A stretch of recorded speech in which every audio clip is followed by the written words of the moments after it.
All right. We've got 16 unlabeled bottles on the table. 10 of them are filled with Coca-Cola, 6 of them are filled with Pepsi. We're going to do each of these bullet points individually. We want to know first the probability of selecting 2 Coca-Cola bottles, and then what does this without replacement mean?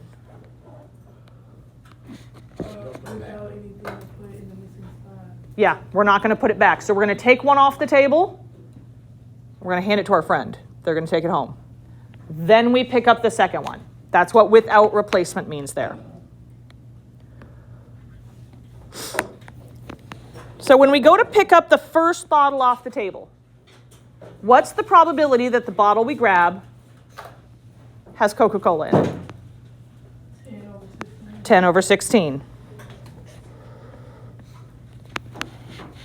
We hand the bottle to our friend. We're assuming that we really did get Coca-Cola that first time. So now how many bottles on the table have Coca-Cola in them? 8. We grabbed 1. 9 out of 15. Why is it 15? We took one away. What do I do with those 2 fractions now? Multiply them. How do we multiply fractions? Straight across. So I end up with 90 over what?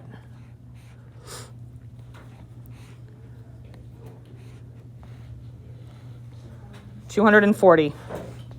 What is that as a decimal?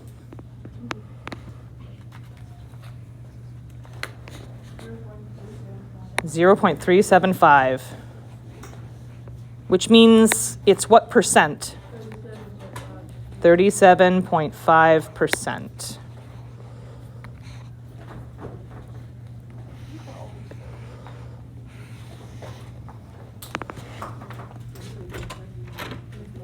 All right, second one. This one says 2 Pepsi bottles with replacement. What does with replacement mean? It's going to be replaced. We're going to put it back on the table. What is the chance that when I pick up the first bottle off the table, I actually selected one that had Pepsi in it? 6 out of 16. And then I put it back on the table, I turn around, they mix them all up, I turn back around, and I pick up another bottle off the table. What's the chance that this time I got a Pepsi bottle? 6 out of 16. What are we going to do with those 2 fractions? Multiply them. We multiply fractions by multiplying straight across. So I have 36 over 256, which is what as a decimal? 0.140 or 14%.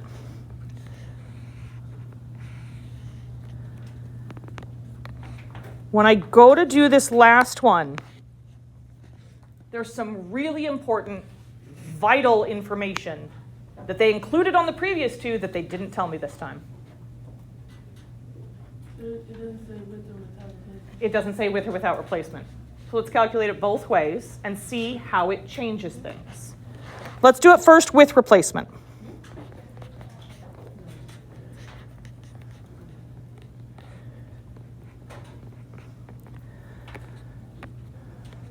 I go to this table.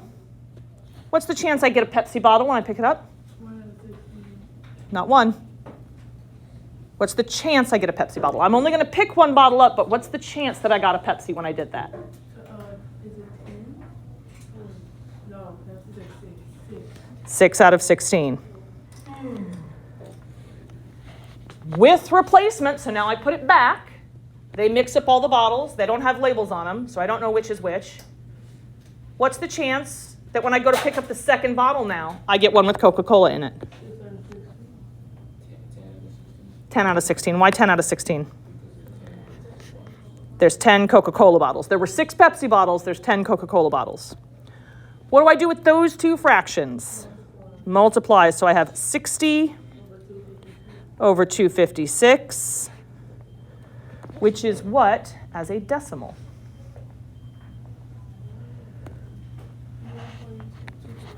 0.234 or 23.4%.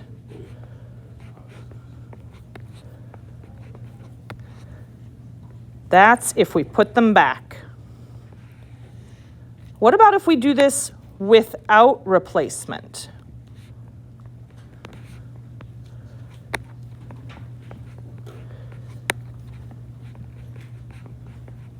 Will that change anything about my first fraction, the chance that I get a Pepsi bottle first?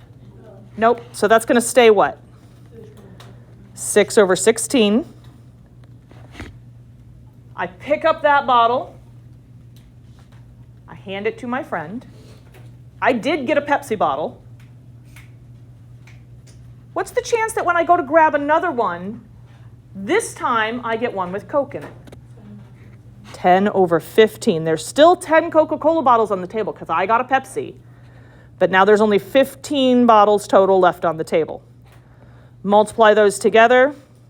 I get 60 over 240, which is what as a decimal? 0.25,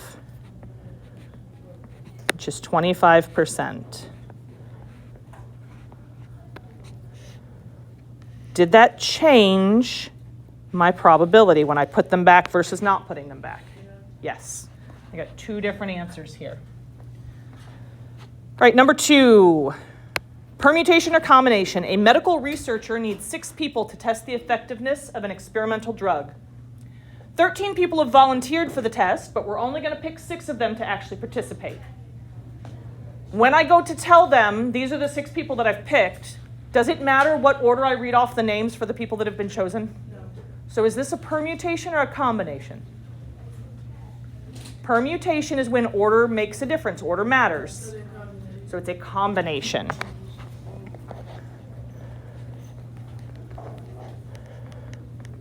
Combination. The order the chosen names are read off does not matter.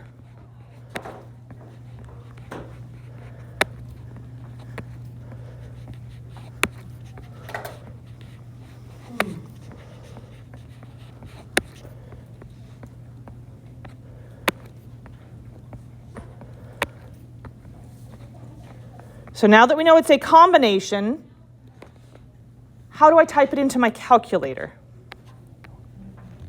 Has to be number, letter, number. What number? What number goes first? 13. We always need our total amount first. 13C for a combination. And then the people that we're actually going to select goes second. It always has to be your total first, then whether it's a combination or permutation, and then how many we're going to choose. What'd you get? 1,716 different possible groups.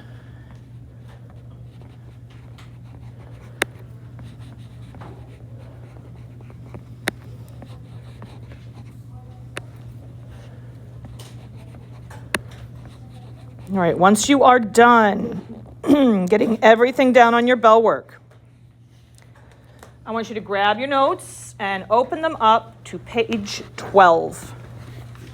Open your notes to page 12.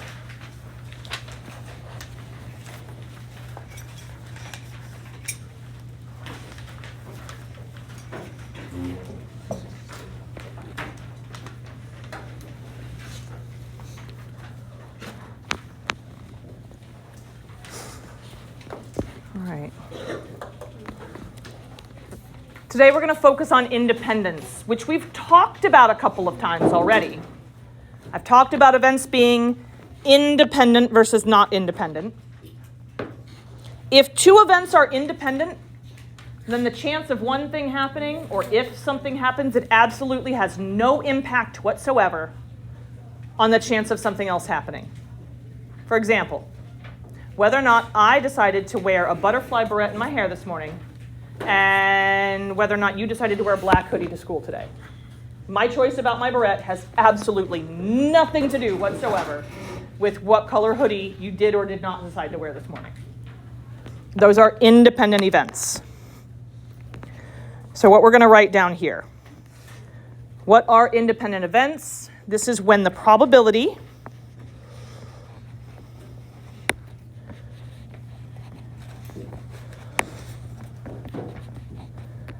of one event happening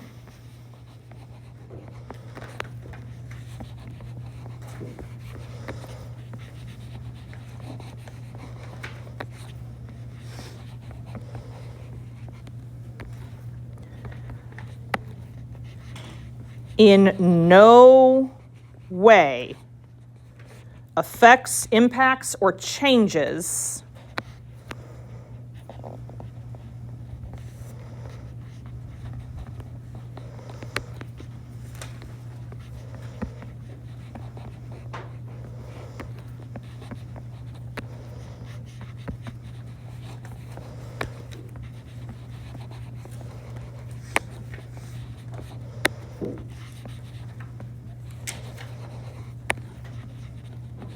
the probability of another event occurring.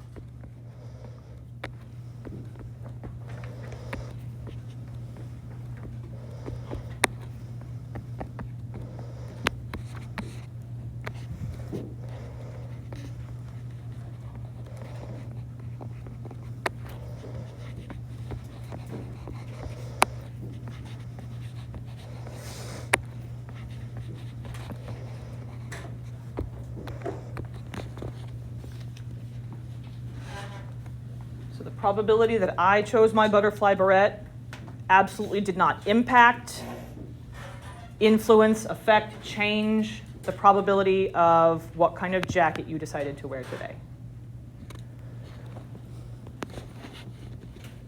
With those two particular events that I just talked about, it's really easy for us to see that those are independent.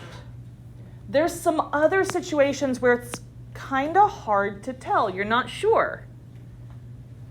And so we have a test to see if two things are independent. And here's how we test for independence. If the probability of A times the probability of B is the same as the probability of events A and B happening at the same time, or the intersection of A and B, then the events are independent.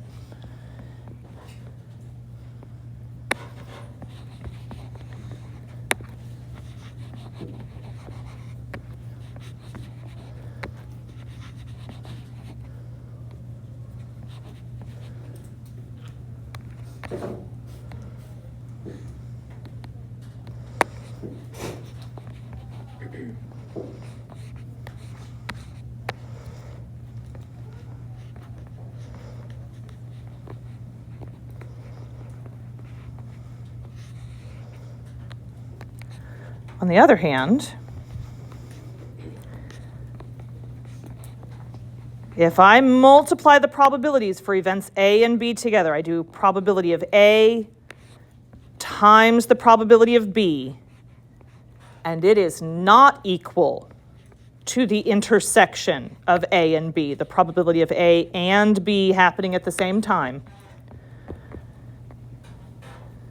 then the events are not independent.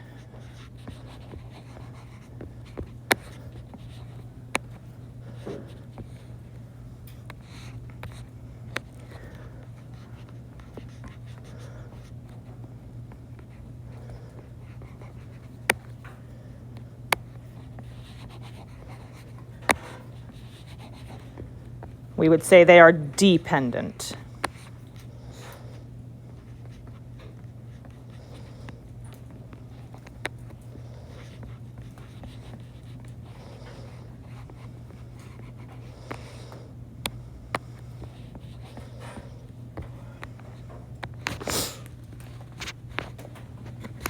So we're going to run some of those tests with data that we've been given on a couple example problems here.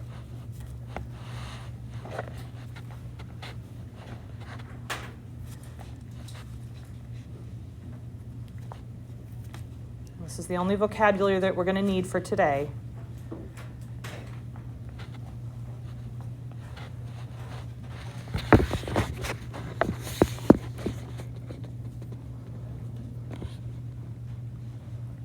need me to leave this up a little bit longer? All right. Let's start determining whether these events are independent. So all of the events in numbers 3 through 7, we're going to determine if they are independent. I'm going to take the information that they give me in the problem, and I'm going to take it from being written in words to being written symbolically so that I can reference it easier. So in the first sentence, it tells me the probability of selecting a purple marble from a bag of marbles is 0.4. So I'm going to write probability of purple is equal to 0.4. Oh, and we've got some typos here. The probability of, not to, selecting a purple marble from a bag of marbles. Same bag of marbles, the probability of selecting a big marble from the same bag is 0.55. So the probability that the marble is one of the big ones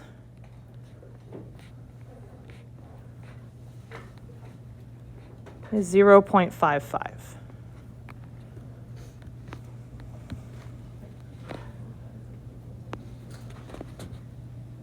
They give me one more piece of information. What do they tell me?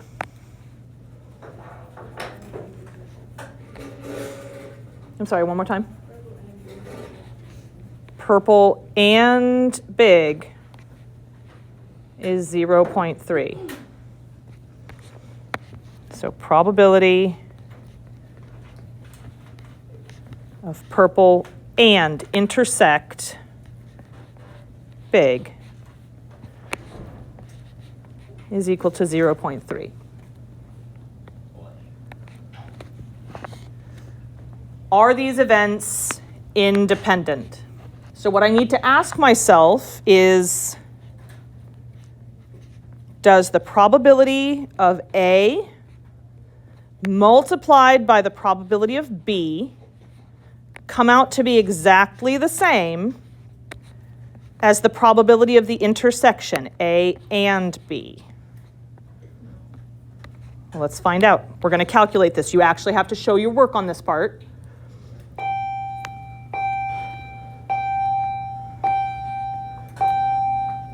I'm going to rewrite this with the events that we actually have. It's fine if you leave yours A, B, and B. But I want to know, does the probability of purple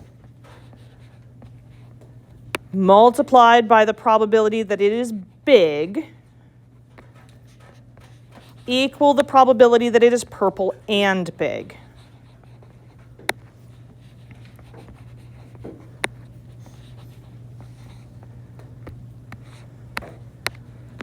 Do we know the probability that a marble is purple? What is that? 0.4. I'm going to take that and I'm going to multiply it to the probability that it is a big marble. Do we know that probability? What is that one? 0.55. Grab your calculators and actually multiply those together for me. 0.22. What was the probability that a marble was purple and big? 0.3. Are those two things equal? No. So what does that mean about this? It's dependent. You can say not independent or you can say dependent. Either one of those would be fine.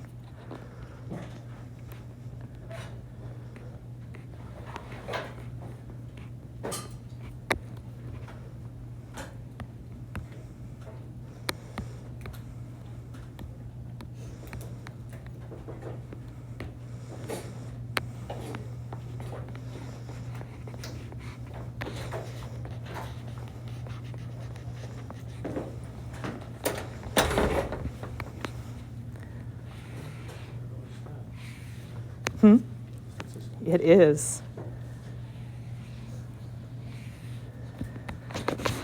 All right.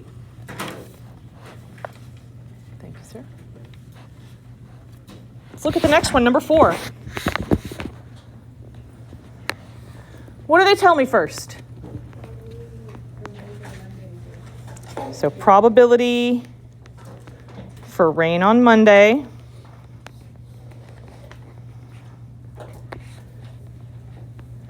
is 0.4. What other information do they give me? Probability for rain on Tuesday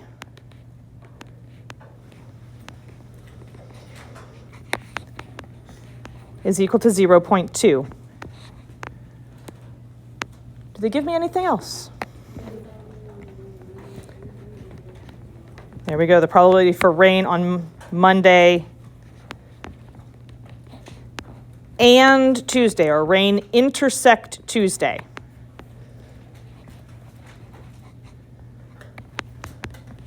Is 0.08. Here's where I got all those pieces. Rain on Monday, 0.4. Rain on Tuesday, 0.2. Rain on Monday and Tuesday, 0.8. So does the probability for rain on Monday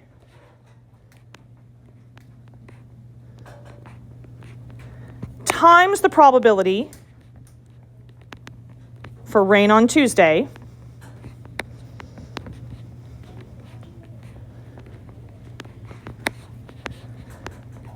equal the probability that it rains on both days?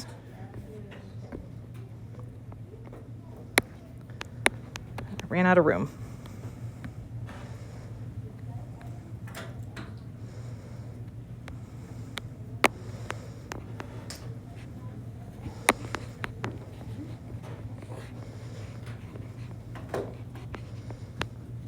Tell me how to show my work for this one.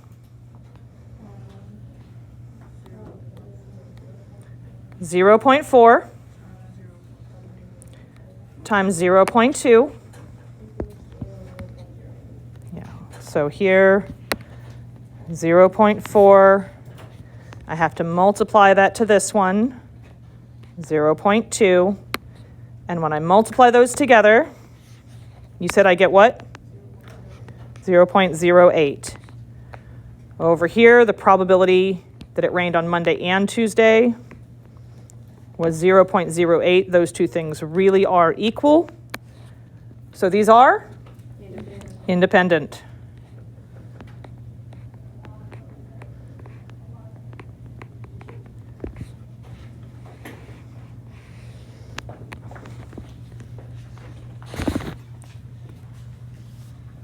I want you guys to try number 5 on your own. Try number 5.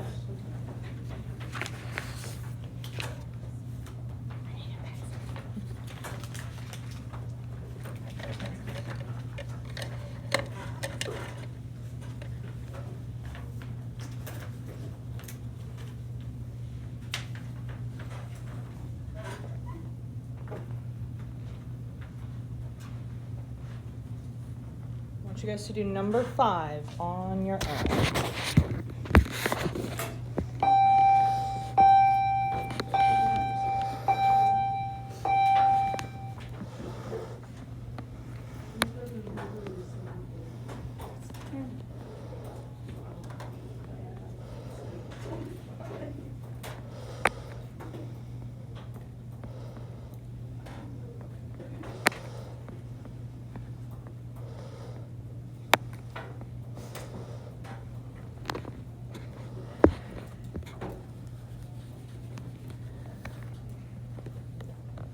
Are these independent or no? They are dependent. What are we putting in for the probability of A? 2 over 5. And I have to multiply that to what? 1 over 4. We multiply fractions by going straight across, so when I multiply those two together, I get 2 over 20. What is 2 over 20 as a decimal? Pop it in your calculators for me. What is 2 over 20 as a decimal? Because a lot of times when I'm comparing these, 0.1.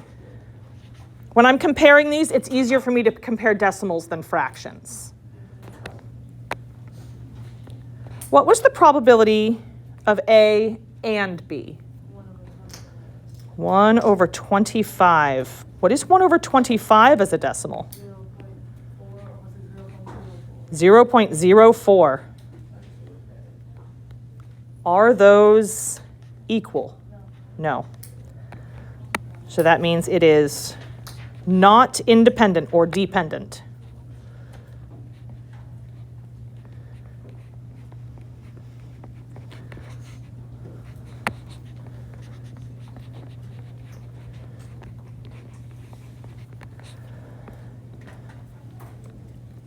Number 6. They gave me some weird information at first. What did they say first? The probability that you get an A on your math test is 0.75. The probability that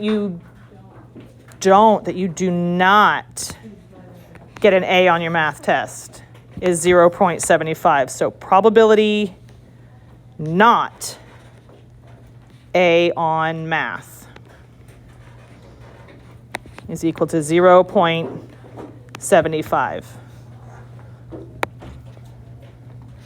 So what's the probability that you do get an A on your math test? 0 point what? Oh, yeah, 0.6. Not 0.3.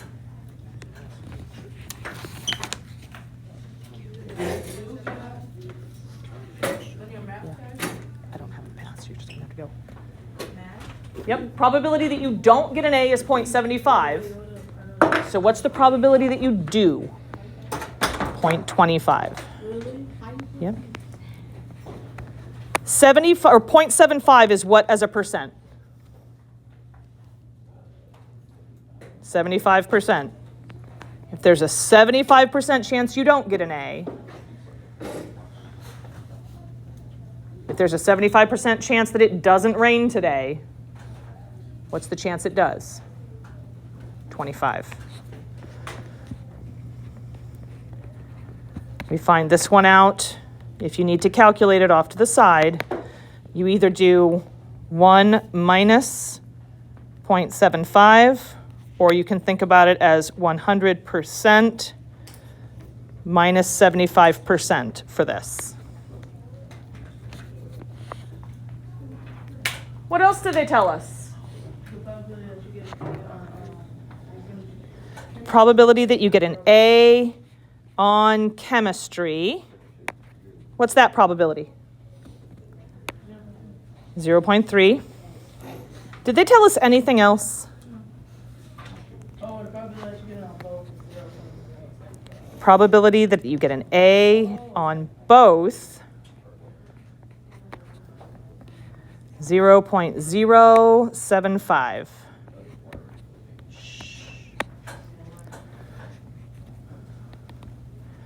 So does the probability of an A on your math test times the probability that you get an A on your chemistry test equal the probability that you get an A on both tests? Yes. Why didn't we have to do the probability that they don't have it? Why did we have to do it? Because down here they said the probability you get an A on both. They didn't tell me the probability that I got an A on math. But I have to have that if I'm going to determine whether or not these are independent. So probability that we get an A on math, we calculated that right here. That's 0.25. Probability that we got an A on chemistry was what again? 0.3. Multiplying those two together gives you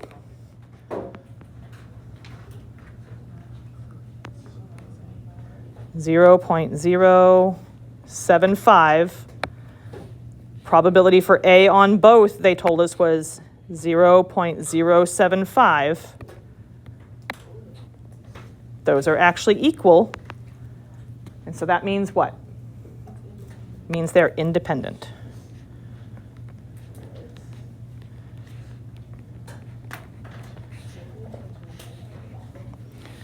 Number 7. I have a question. Yes. You need to turn on the decimals first. What'd you say? You need to turn on the decimals first. Turn on the decimals? Turn them into decimals. You can. Well, that'll make it easier. I'm not understanding what I'm supposed to do. Yeah. If you want to take the fractions and turn them into decimals, you may. Number 7. We're supposed to determine whether events A and B are independent. So what do I need to plug into? Number 7. We're supposed to check whether or not these are independent. So what's the equation that I need to plug into? Probability of A Multiplied by the probability of B equals A, given that B is 27. Remember, this is always the probability of A and B. That's what I need to substitute into. Did they give me all those pieces? Did they give me this one? Yes. What is that? 9/20. 9 over 20. Did they give me this one? Yes. What was that? 1/2. 1 over 2. What do I need to do with those two? Multiply them. So let's multiply them together. 9 over 40, which is what as a decimal?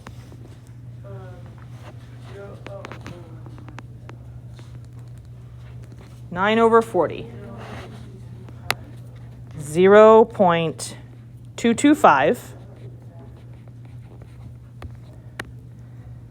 Did they give me this?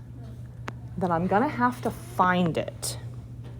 I want you guys to go back and look at the notes from yesterday for how we find the probability of A given B. What is the formula for that? I know. It is not the same thing. That's why I said go look in your notes.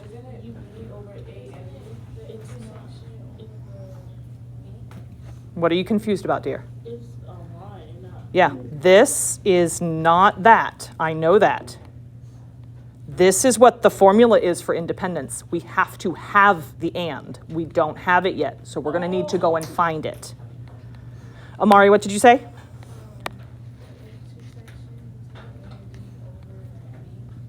A and B over B, which I can just stick a probability out at the front here, and it means the exact same thing. Do I know this? Yes, so I can substitute in there. What is the probability of A given B? What is that? 27 over 50. Do I know either one of these things? I know the probability of B. I can't substitute anything in for the numerator, but that's okay. That's the piece I really want. That's what I need and I don't have yet. What is the probability of B? 1/2. You can put 0.5 there if you want to. Regardless of whether you write 1/2 or you write 0.5, what do you have to do to get something out of a denominator? Multiply. If it's on the bottom, you've already divided by it. We have to multiply by 1/2 to make that cancel. But if you do it to one side, have to do it to the other side. So the probability of A and B would be what? What do I get when I multiply those together? 27 over 100. So I'm going to take that, and I'm going to put it in the place here. 27 over 100. Thank you, ma'am. What is 27 over 100 written as a decimal? 0.27. Are those two things equal? No. So what does that mean? What did you say? Dependent. They are not independent. which is the same thing as saying they are dependent.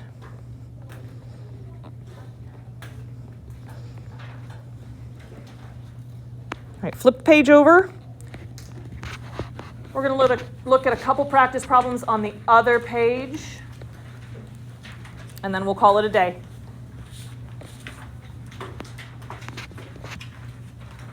When things are not independent, when we say they are dependent, that means they are conditional. One thing depends on the other. It depends on the condition of this thing. All right, so a couple examples here. We're going to find these probabilities. You flip a coin and then roll a 6-sided die. If I flip a coin, does that affect or change the probability of what I roll on a die? No. So these things would be independent.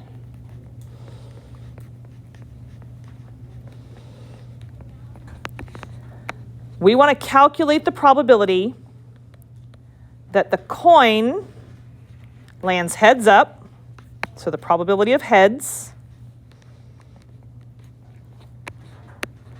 and the die shows an even number. What will I do with those two probabilities? Multiply them.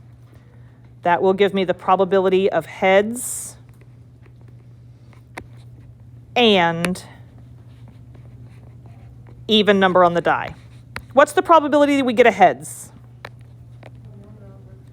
1/2. What's the probability that I roll an even number when I roll my 6-sided die? 3/6. I multiply those two together and I get what? 3/12. Which would be what as a decimal? 0.25. So what is that as a percent? 25%.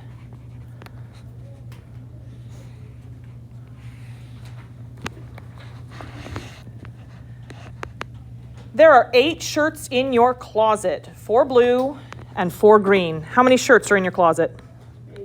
8 shirts. They tell me right here. 4 of them are blue and 4 of them are green. Now, I don't know about you guys, but if I wear a shirt one day, when I go home, even if I don't think it's dirty, I'm not going to throw it in the laundry, I don't hang it back up in my closet. Because what kind of clothes go in your closet? Clean clothes. So once I take it out of my closet and I wear it, it's not going back in with my clean clothes in my closet. I want to know that if I pick a shirt out on Monday, is that independent of what I pick on Tuesday? Think about it. Would I have the exact same number of shirts to pick from on Tuesday? No. So these are conditional things. These are not independent.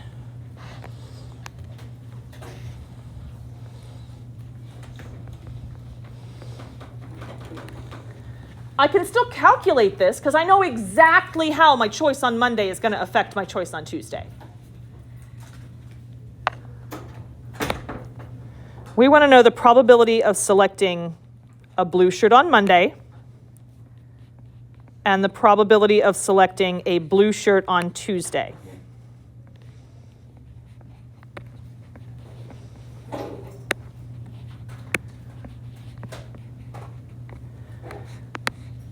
On Monday, when I go to my closet, what's the chance out of those 8 shirts in my closet, I pick a blue one? 4/8. Thank you, ma'am. On Tuesday, how many shirts are in my closet? 7. How many of those 7 shirts left are blue? 3. So this second fraction is going to be what? 3/7. And then what are we going to do with those 2 fractions? Multiply them. So what is this probability then? 12/56. What would that be as a decimal now? You said 0.214?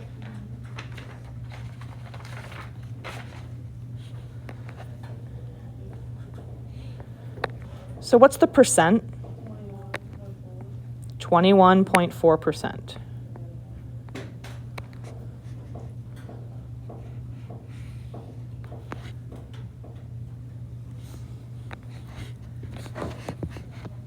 If I roll my six-sided die, which I seem to have misplaced, there it is. If I roll my six-sided die, what's the chance it lands on a 5? 1 in 6. 1 in 6. Does that affect, change, influence in any way what number I roll the next time? No. So if I roll this dice 2 times, would those be independent events or conditional events? Conditional is when my probability changes based on the first one. That's okay. Be independent events.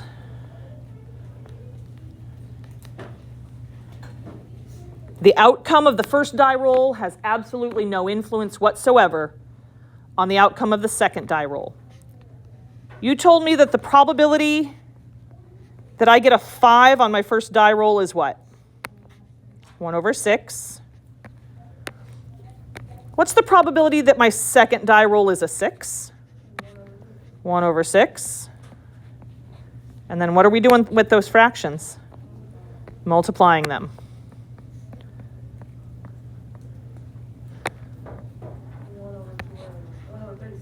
1 over 36. Which would be what as a decimal? 0.027.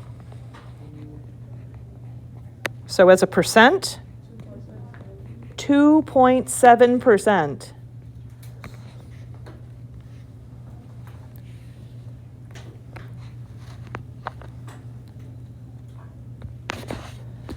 A basket contains 5 apples and 7 peaches. How much fruit is in this basket? 12 pieces of fruit.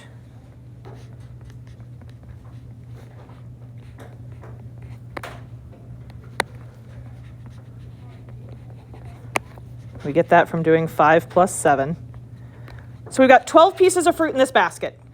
You randomly select one piece of fruit and eat it. Will that change the probability for my second piece of fruit? Yes, it's going to change how many total pieces of fruit are in the basket. So is this independent or conditional? Conditional. Yeah.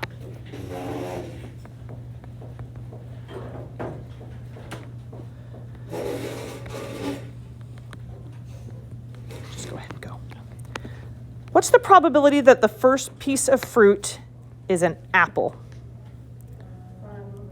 5 over 12.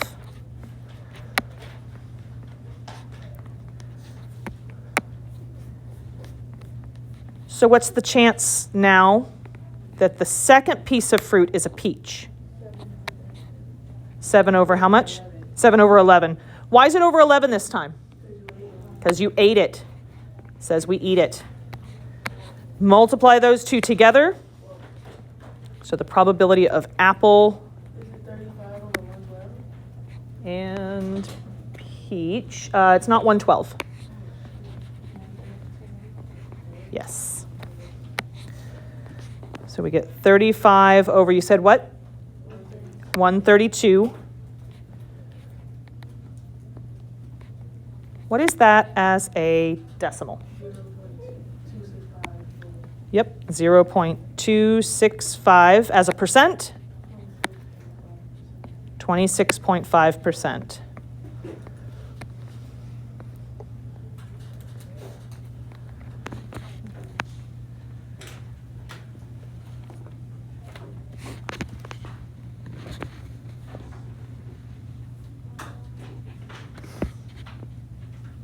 Number 5 has 2 parts, and that's our last question for today.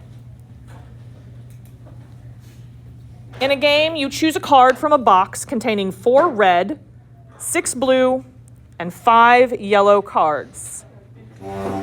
15 total cards, absolutely.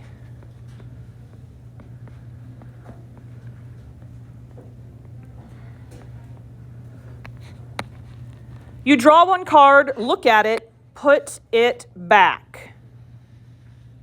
Then draw another card. if you draw a card and then you put it back before you draw the second card, does the outcome of that first card draw affect, change, or influence the second card draw at all? No. So these would be independent.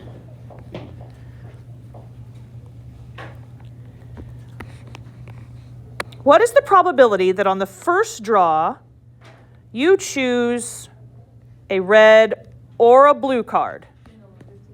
10 over 15. And then on the second draw, you choose a blue or a yellow card. 11 over 15.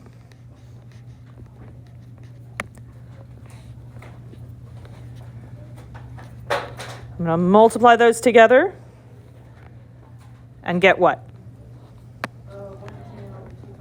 110 over 225, which is what as a decimal?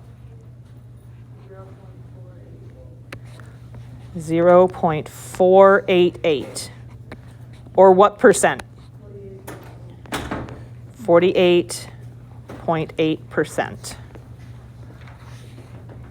Last piece of the last problem for today.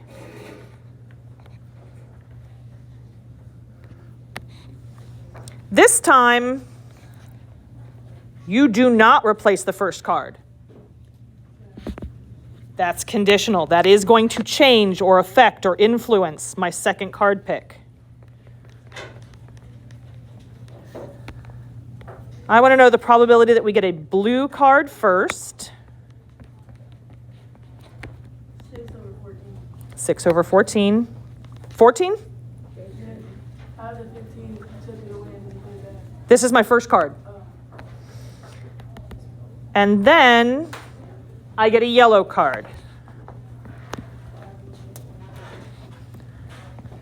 What did you say that one was? 5 over 14. Why did my denominator go down this time? Because we didn't replace it. So I get 30 over what? 30 over 210. And that would be what as a decimal? 0.143 as a percent? 14.3%. All right.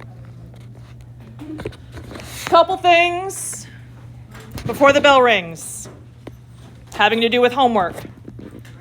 Homework number 3, due today. This is the material that we finished covering yesterday. Conditional probability, compound probability. Homework number 4, which we've technically covered everything you need to know to do number 4. Number 4 is about independence. That one's due on Friday. Do you guys have any questions for me about homework? Cool beans.